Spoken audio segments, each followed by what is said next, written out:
did these experiences influence the way you perceived yourself, others, and the world around you? Ah, so when you grow up hearing people say half of the time that you're no good, even if it's a lie, when you hear it so many times, it can become your own. And so because I heard it so many times, I honestly did not believe anything good could come out of me. Not in the least. Maybe that's why I hated school, because I'm going to end up being nothing and nobody. So what am I going to school to go and learn for? Um, I never sat down to imagine what I would become when I grow up.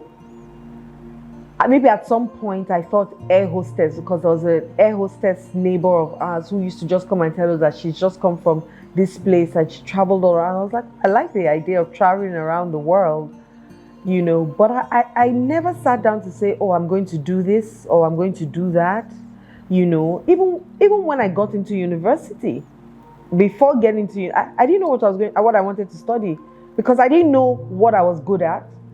I didn't even think I was good at anything, right? So, I know I got into university doing computer science initially. When I saw that I would fail it because I was not serious, I went to go and meet my dad. And I said to my dad, do you want me to stay in school for 4 years or 8 years?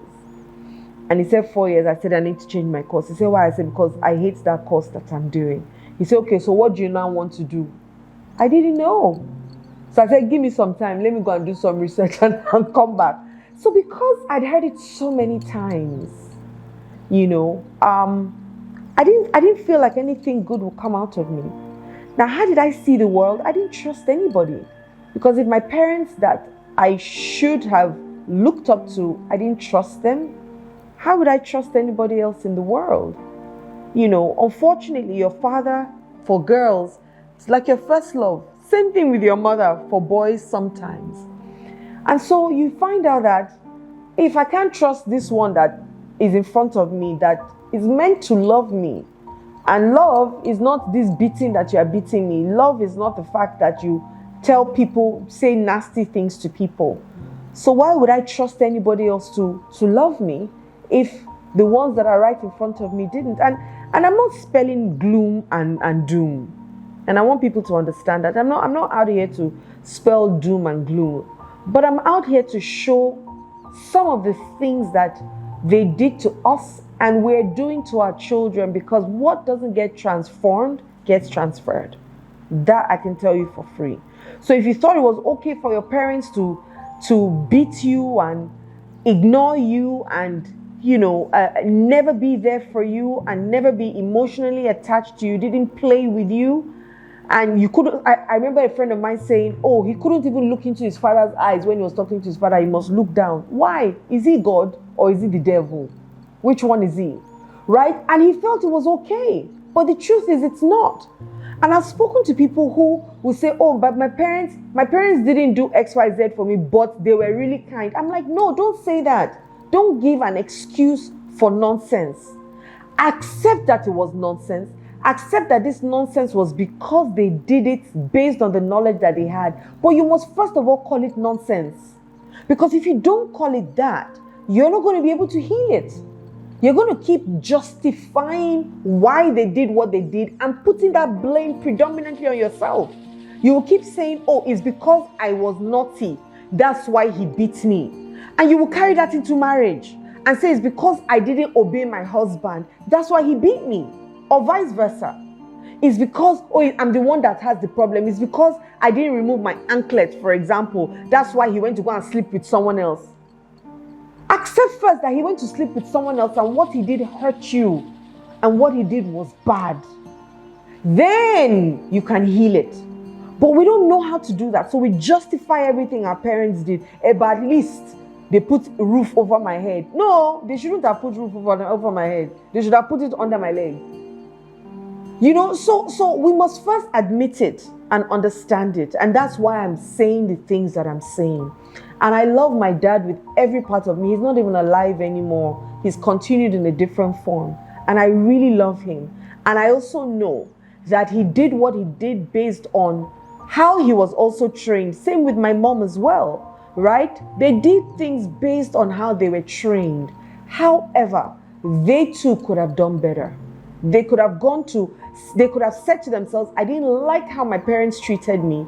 And I'm not sure that I want to pass this on. So what can I do to make myself better for my children? They had that right. They just didn't take it. They didn't.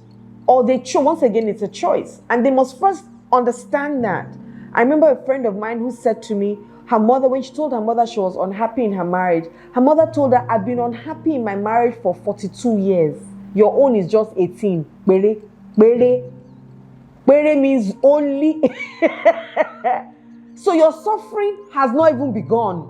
Because me, I've been suffering for 42 years and I'm still suffering. So who the hell are you not to suffer? Now, come on. Come on. Now, how would that girl that she's spoken to stay in that marriage and keep suffering in pain, how would she treat her children? And then how would those children treat their children? And how would those children treat their children? Because they say it goes for 7 generations. It's not that one that they say it's the curse. It's not a curse. It's the patterns.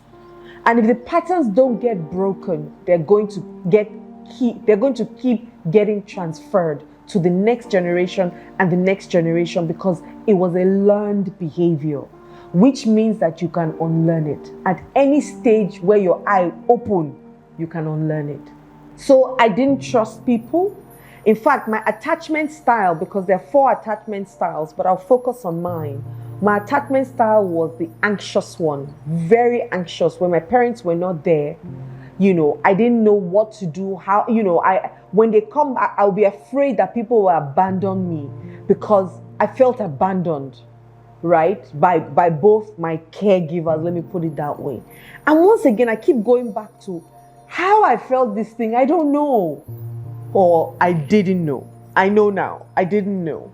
And so, I carry that even into relationships. I look at people and I'm like, I don't want anybody. In fact, I remember my first boyfriend, and I said to him, I'm not a relationship person. I don't do relationships. I don't want the pressure of having to give of myself to anybody and then be worrying after. I don't want. So in fact, I think I was both. I was both anxious and avoidant.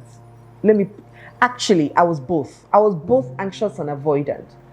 I was anxious when you left me alone, but when you come back, I knew I could dismiss you. So that's a mixture of both. So even me, I had a pseudo personality, because I created a world around my heart. You can't touch me. You can't. I remember him saying to me that, well, I don't go about kissing all my friends. I said, can't we just be friends? He said, I don't go about kissing my friends. So when I looked at it, because I really liked him, and I'd never liked anybody the way I liked this particular person. So I said to him, I don't know how much of what I can give in this relationship, because I don't have much to give. And he said, what can you give? I said 30%. That's how low it was. And he said he will add 70.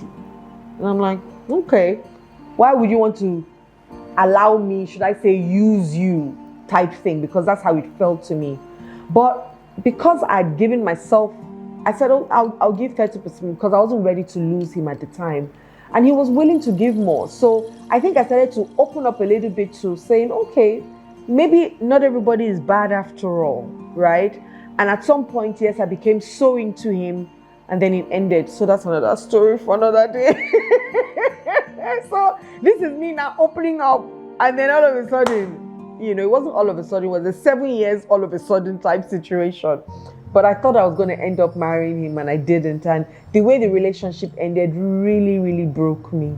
So that also put me in a different phase of my life where I just became a complete user. I used people only for my fun, and I moved on from it. I wasn't connected emotionally to anybody. I wouldn't even give you that space until I met someone else again who said, you can use me and heal. So I'm like, why am I always getting used at? But I'm grateful for them because they helped me heal and go over some of the things that I went through. But it all predominantly came from when I was a child and how I felt or didn't feel loved as a child. And so yes, it really affected a lot of things. But I didn't know this then. Once again, even down to my school, the friendships that I had, my self-esteem was quite low. So I took on a lot of things that I didn't need to take on. I wanted to prove myself always to be in the midst of people.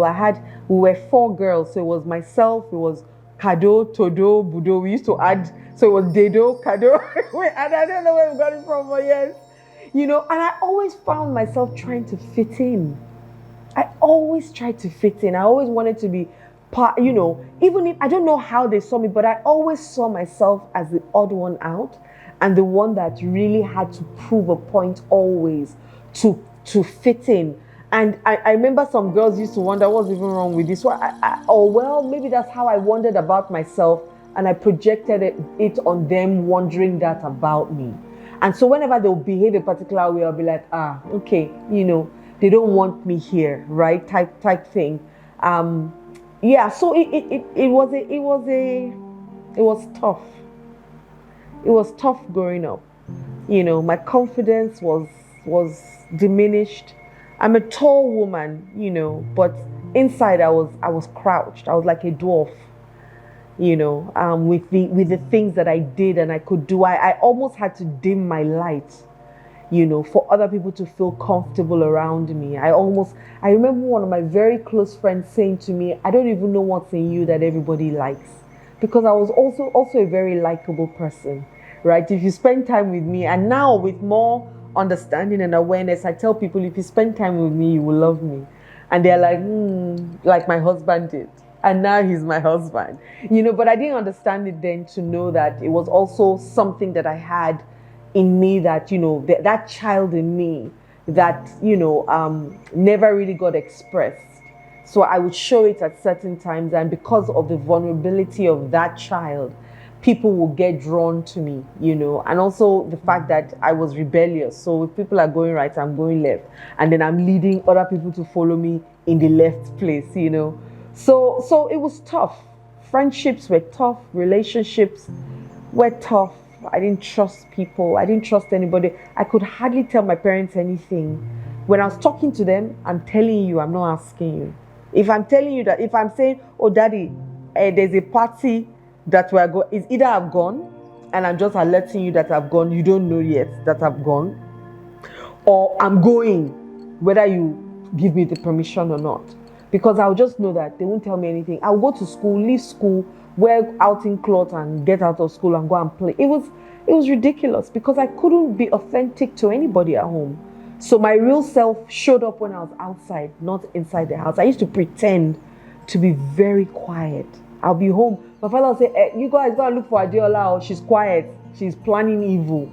I'm telling you, because I was going to lock myself up in my room and I'm planning, okay, this is my next move. The next thing I'm going to do to shake them up a little bit, because that's how I got attention and affection. Well, affection in my head as a child, but it was more of the attention that I was looking for. Why am I saying some of these things again? It's because I want us to start to sit down and ask ourselves, how did we grow up? What kind of relationship did we have with our parents? What kind of relationship did our parents have with us? Did our parents have with themselves? How am I?